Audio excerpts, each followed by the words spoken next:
Hello, good morning students. Today we will discuss about rigid rotator in spectroscopy. Spectroscopy में आज अपन study करेंगे rigid rotator यानी दर्द घूर्णी की। रिजिड का मतलब होता है एक स्ट्रॉन्ग बॉडी, और वैसे अपन बात करें तो रिजिड का मीनिंग है कि कोई भी अपने पास सिस्टम है, अपने को पता है कि कोई भी बॉडी है वो नंबर ऑफ पार्टिकल्स होते हैं उसके अंदर, और कोई भी दो नंबर के बीच के distance between any two particles, ये जो डिस्टेंस है ये यदि कांस्टेंट रहती है तो ये अपने आप में एक रिजिड बॉडी है। यानी अपन ये बोल सकते हैं कि रिजिड बॉडी में कोई भी दो पार्टिकल के बीच की डिस्टेंस है वो चेंज नहीं होती है। जैसे सॉलिड में बात करें तो सॉलिड में दो पार्टिकल्स के बीच की जो डिस्टेंस है वो चेंज नहीं हो सकती, कांस्टेंट रहती है, तो उसको अपन रिजिड बोल सकते हैं। लिक्विड या गैस को अपन रिजिड बॉडी नहीं बोल सकते। रिजिड रोटेटर का मीनिंग ये है कि वो जो सॉलिड बॉडी है वो किसी भी एक्स के अराउंड मोशन करती है, तो उसका जो मोशन होगा वो होगा रोटेशनल मोशन। उस टाइम अपने एक्स के अराउंड मोशन करते टाइम जो रिजिड बॉडी होगी उसको अपन बोलेंगे रिजिड रोटेटर। रिजिड का मीनिंग दो पार्टिकल के बीच की डिस्टेंस है वो कांस्टेंट रहती है, कभी भी चेंज नहीं हो सकती, और वो रिजिड बॉडी यदि किसी भी एक्सिस के अराउंड मोशन करती है तो उसको अपन बोलते हैं rigid rotator.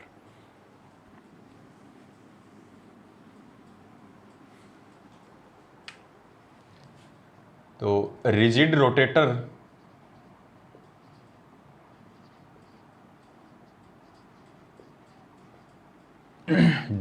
is defined as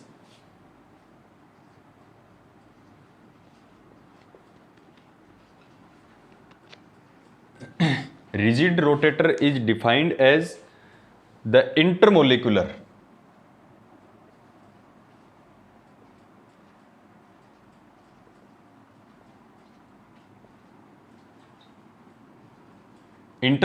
का मीनिंग है कि जो मॉलिक्यूल है या जो पार्टिकल्स अपन बोल सकते हैं उनके बिटवीन जो डिस्टेंस है, यानी intermolecular separation is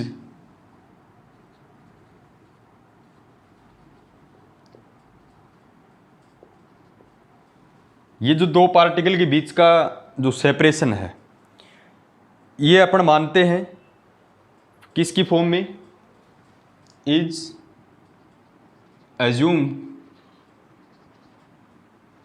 to be form of या to be assume to be fixed at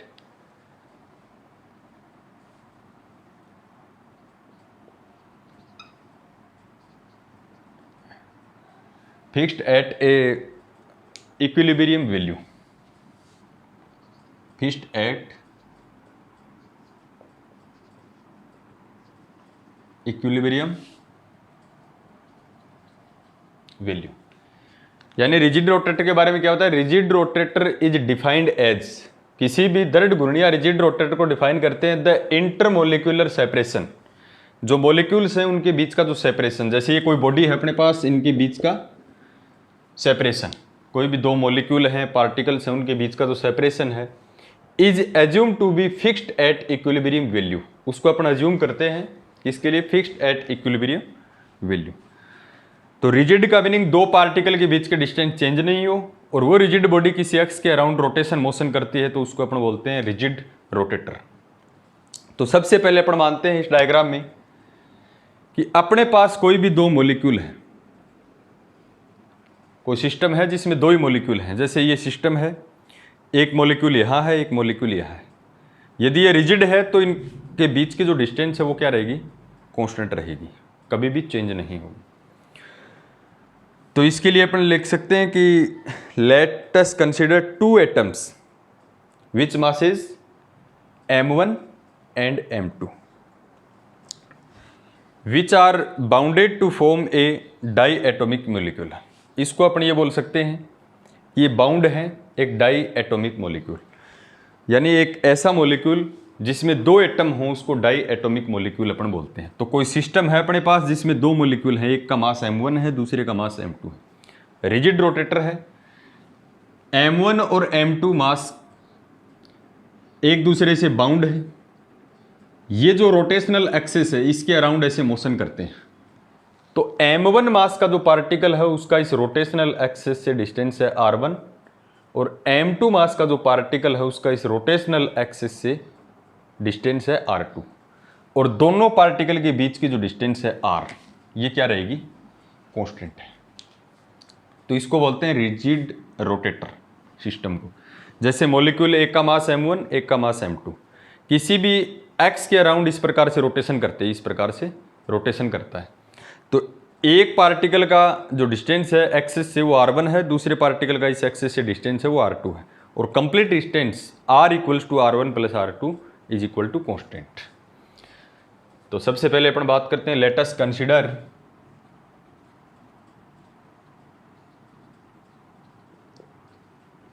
अपन मानते हैं two atoms, late us consider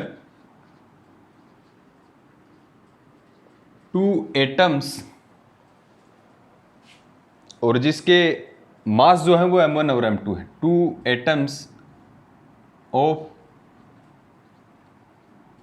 masses m1 and m2, मैं इनकी बात कर रहा हूं। सबसे पहले दो एटम लिए अपन ने जिनके मास हैं वो क्या है, m1 और m2 है, विच आर बाउंडेड, जो बाउंडेड है, विच are bounded,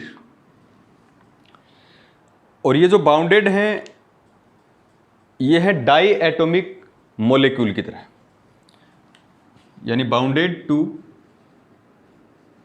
form a diatomic molecules. यानी कहने का मतलब अपने पास दो एटम है जिसके मास m1 और m2 है और विच आर बाउंडेड, वो किस प्रकार से बंधे हुए हैं, to form of a diatomic molecules. Diatomic molecules यानी एक ऐसा मॉलिक्यूल है जिसमें दो ही एटम है जिसको अपन बोलते हैं डाई एटॉमिक मॉलिक्यूल्स। इसके लिए अपन मैथमेटिकल कैलकुलेशन करते हैं। तो सबसे पहले यहां देखिए कि जो R है इसको मैं लिखता हूं R1 plus R2।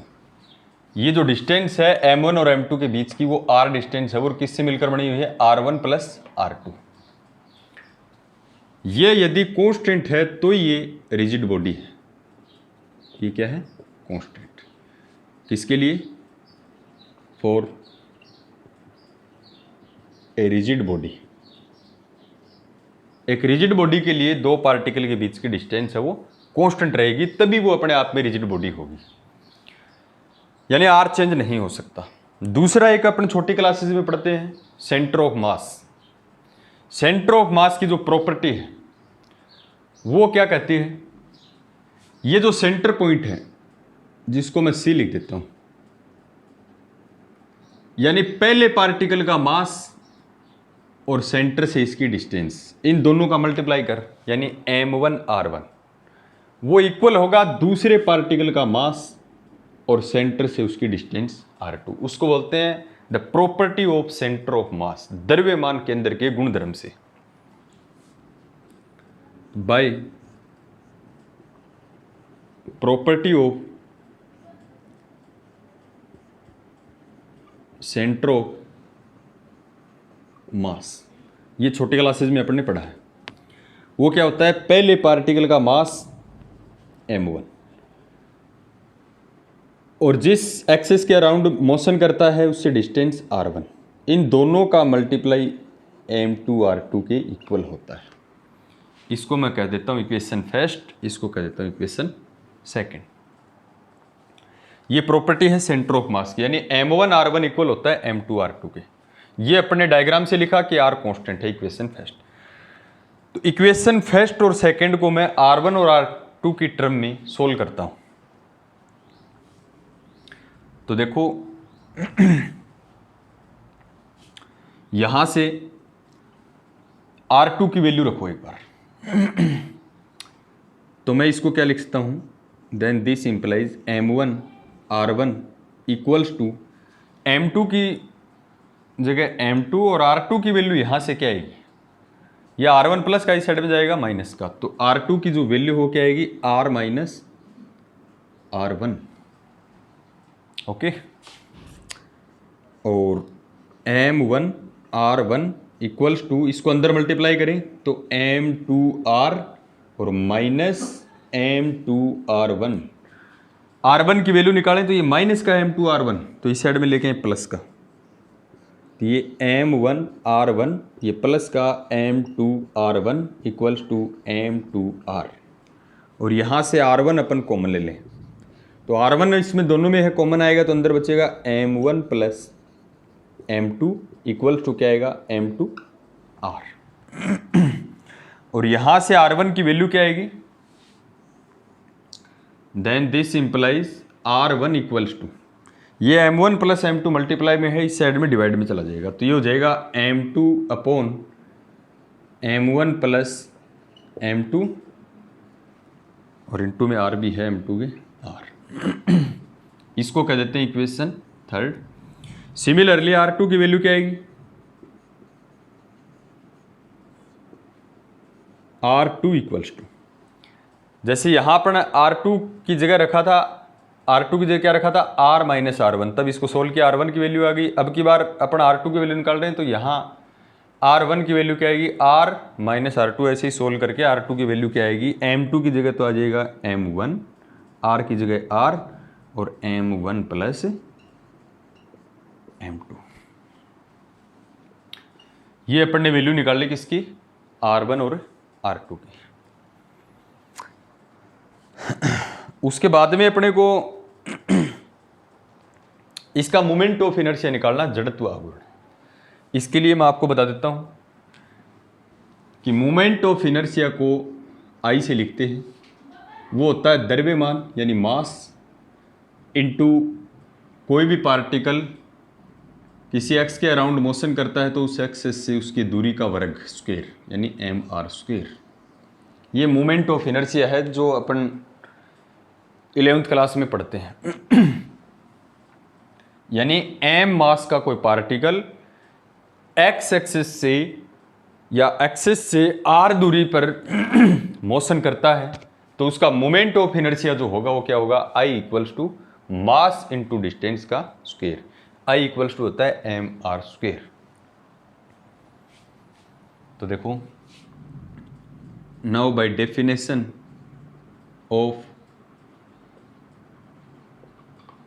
Moment of inertia, जड़त्व आघूर्ण की परिभाषा से क्या होता है, देखो पहले पार्टिकल का जड़त्व आघूर्ण मोमेंट ऑफ इनर्शिया I1 कह देते हैं, तो फॉर्मूला क्या होता है mr स्क्वायर। तो पहले पार्टिकल के लिए निकालें तो फर्स्ट पार्टिकल का mass m1, distance r1 square, and second particle के लिए मोमेंट ऑफ इनर्शिया, पहले पार्टिकल का mass m2, distance r2 square, distance का स्क्वायर होता है। तो टोटल मोमेंट ऑफ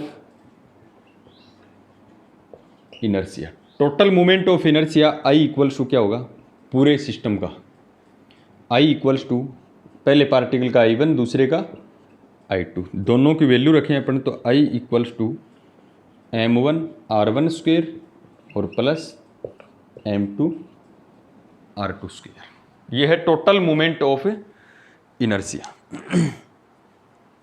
R1 और R2 की वैल्यू पुट करें जो इक्वेशन थर्ड और फोर्थ में है। नाउ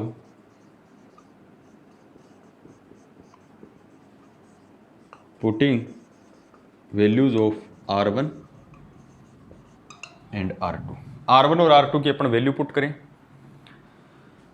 तो I इक्वल्स टू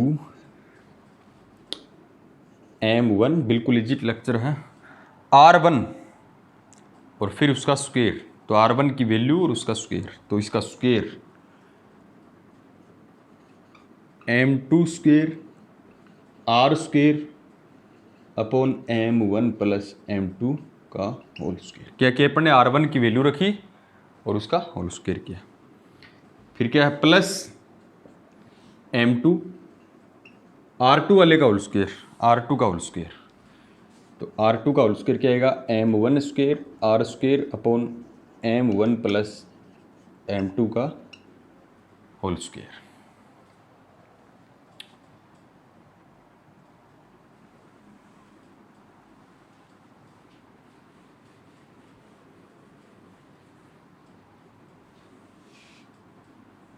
R1 और R2 की वैल्यू रखी है अपन ने। अब देखो I इक्वल्स टू क्या हो जाएगा, दोनों में कॉमन क्या रहा है, देखो m1 इसके पास भी है, m1 इसके पास भी है, m2 इसके पास भी है और इसके पास भी है, आर स्क्वेयर। तो m1 m2 और आर स्क्वेयर दोनों में। तो इसको मैं क्या लिख सकता हूं, ऊपर तो common m1 m2 r square और अपॉन वाला भी कॉमन है m1 प्लस m2 का होल स्क्वेयर। अंदर क्या बचेगा, m1 m2 कॉमन लिया तो यहाँ m2 एक और बचेगा और यहाँ m1 बचेगा। तो यानी m1 प्लस m2 बचेगा। ये नीचे स्क्वेयर है इसका तो एक कैंसिल हो गया। Then this implies I equals to m1 m2 upon m1 plus m2 और ये आ गया आर स्क्वेयर। अब देखो कोई भी पार्टिकल है, उस पार्टिकल का मास कांस्टेंट होता है। जैसे किसी बॉडी का मास 10 किलोग्राम है, 20 किलोग्राम है, दिस इज कांस्टेंट। तो मास एक कांस्टेंट वैल्यू है, तो mass into mass also a constant value, mass plus mass, जैसे 10 प्लस 20, तो जो वैल्यू आएगी वो कांस्टेंट। तो ये पूरी वैल्यू कांस्टेंट है और इस पूरी वैल्यू कांस्टेंट को मैं एक ही कांस्टेंट नाम देता हूं। Then this implies I equals to, इसको दे दिया म्यू आर स्क्वेयर। और डियर स्टूडेंट्स, वेहर म्यू किसको दिया अपन ने, m1 m2 upon m1 plus m2 और ये म्यू कहलाता है इज कॉल्ड रिड्यूस्ड मास। इसे सम्मानित द्रव्यमान कहते हैं, रिड्यूस्ड मास। म्यू की वैल्यू है m1 m2 upon m1 plus m2। तो ये है रिजिड रोटेटर का मोमेंट ऑफ इनर्शिया, जो काफ़ी इंपॉर्टेंट है। और मैं इसको क्या लिख सकता हूं, ये रिजिड जो रोटेटर है इसकी काइनेटिक एनर्जी कितनी होगी। देखो रिजिड रोटेटर इस प्रकार से मोशन करता है एक्सेस के अराउंड, तो इसकी पोटेंशियल एनर्जी जीरो होगी क्योंकि रोटेटर है, रुकेगा नहीं। इसकी कंप्लीट जो एनर्जी है वो कन्वर्ट है इन काइनेटिक एनर्जी, गतिज ऊर्जा में।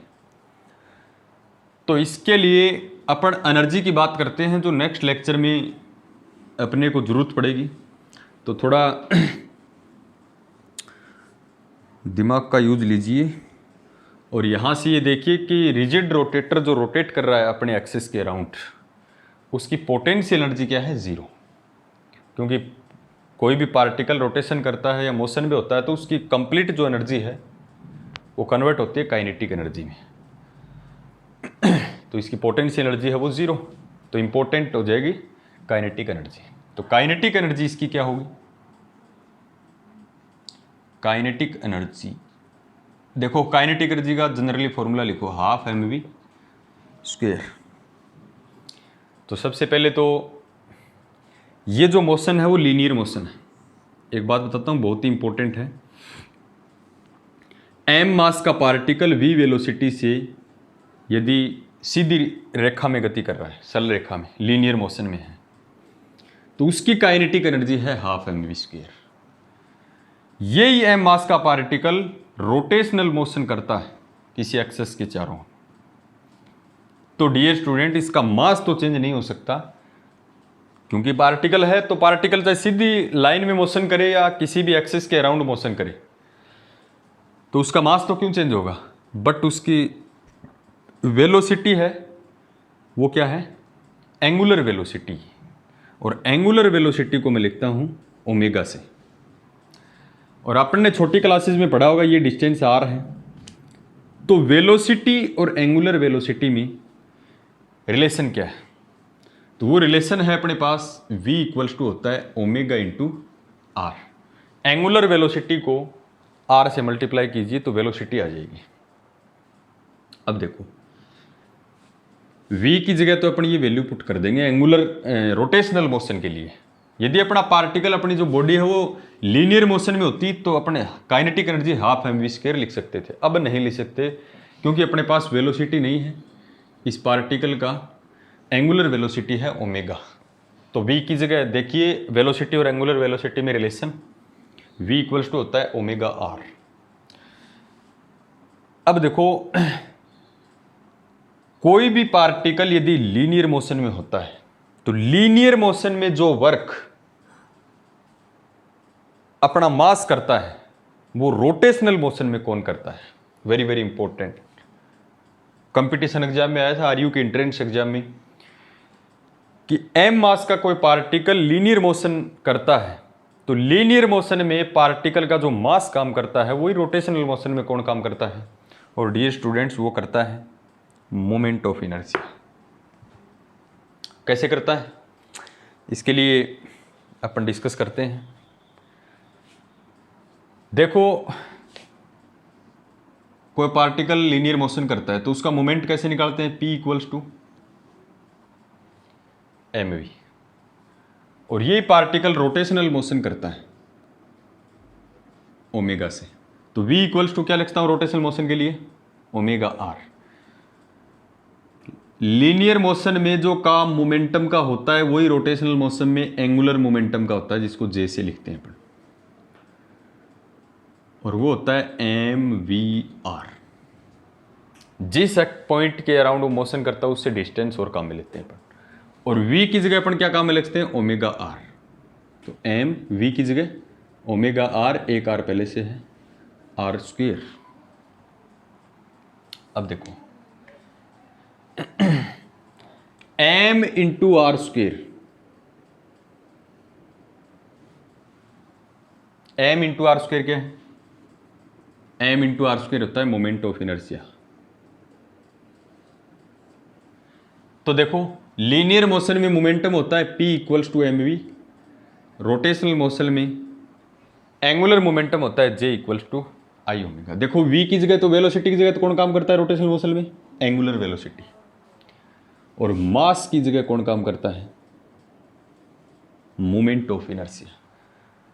एक एंट्रेंस एग्जाम में 4 ऑप्शन दे रखे थे कि लीनियर मोशन में जो वर्क मास का होता है वही रोटेशनल मोशन में किसका होता है, तो वो ध्यान रखना किसका होता है, मोमेंट ऑफ इनर्शिया का। जब अपन सीधी रेखा में चलते हैं तो अपना जो मास काम करता है वही रोटेशनल मोशन में अपना मोमेंट ऑफ इनर्शिया करता है।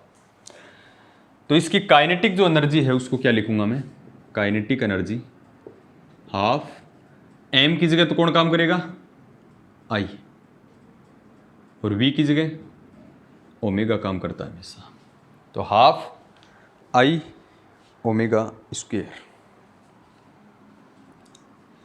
ये इस रिजिड रोटेटर की काइनेटिक एनर्जी है।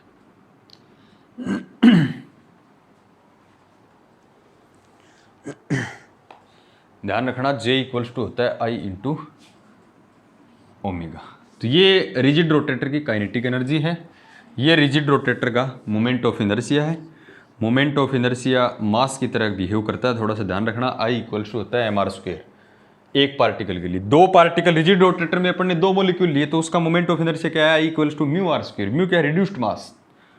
जो दोनों का रिड्यूस्ड मास निकलेगा कैसे, m1 m2 upon m1 plus m2, यानी दोनों मासेज का ऊपर मल्टीप्लाई कीजिए और दोनों को नीचे ऐड कीजिए।